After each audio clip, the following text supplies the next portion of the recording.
Lovely Yeah. ఉంది. I enjoy. ఇలా నువ్వు ఫస్ట్ టైం స్టోరీ లైన్ చెప్పినప్పుడు నీకు ఇంత స్కిల్ ఉందని అసలు ఎక్స్పెక్ట్ చేయలే. నో డౌట్ నువ్వు డెఫినెట్గా ఫైన్ ఫిల్మ్ రైటర్ అవుతావు. Will you be my fine wife to?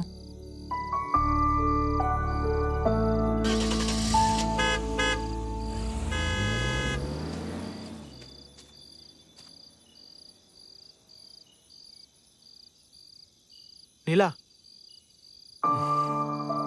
Waiting for your reply.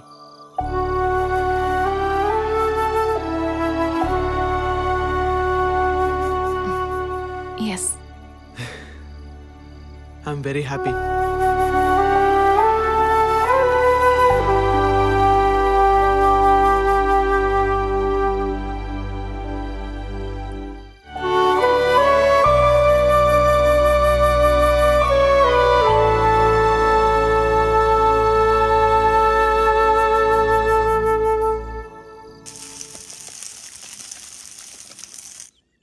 దీనికన్నా నువ్వు చేసేది ఇంకా బాగుంటుంది. అర్థమవుతుంది. రామ్, జోక్ కాదు. ఇంకెన్ని రోజులు ఇలా లైఫ్ని సీరియస్ తీసుకో అని చెప్దాం అనుకుంటున్నా. ఎర్లీ మార్నింగ్ క్లాస్ పీకుతుంది అంటే డెఫినెట్గా మా అక్కనే, సుచి రామచంద్రయ్య, మీసం లేని డాడీ. మా ఫ్రెండ్ ఒకడు హోటల్ స్టార్ట్ చేశాడు. మాట్లాడతా, షెఫ్గా జాయిన్ అవుదు పదా. నాకు ఇంట్రెస్ట్ లేదు సుచి. చెప్పేదే చెప్పి చెప్పి నాకు బోర్ కొడుతుంది రామ్. లైఫ్ని సీరియస్ తీసుకోవా?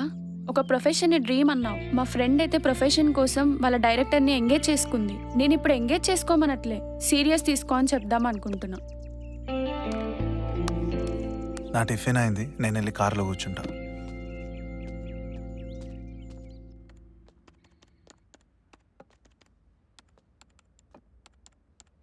ఈ రింగ్ ఏదో బాగున్నట్టుంది చూడు.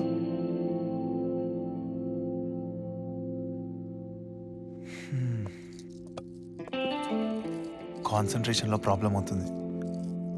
ఎలా పడితే అలా చేయలేం కదా కుకింగ్. టైం హీల్స్ ఎవ్రీథింగ్ అంటారు, కానీ నువ్వు మాత్రం చేంజ్ అవ్వట్లేదు. But it takes time. ఇది ప్యాక్ చేయండి. అవును, ఈ రింగ్ ఎందుకు? బెంగళూరు శేషుగాడు తెలుసు కదా, వాడి ఎంగేజ్మెంట్. మనమే రింగ్ పంపాలి. సుచి, నాకు పని ఉంది, నేను బెంగళూరు వెళ్ళలేను. తెలుసు, జస్ట్ పార్సల్. మా ఫ్రెండ్ ఇంట్లో డ్రాప్ చేయి చాలు. నేను వెళ్ళాలి, నాకు సర్జరీ ఉంది. సరే, నాకు పక్కనే కదా, నువ్వు వెళ్ళు. లొకేషన్ షేర్ చేయి and drive safe. Bye Ram. ఆయన ఇప్పుడే వెళ్ళు, తనకి అర్జెంట్ వర్క్ ఉందంట. రా, వచ్చేస్తా. మధ్యాహ్నం కల్లా వచ్చేస్తా. పార్టీ కదా, పక్కా వచ్చేస్తా.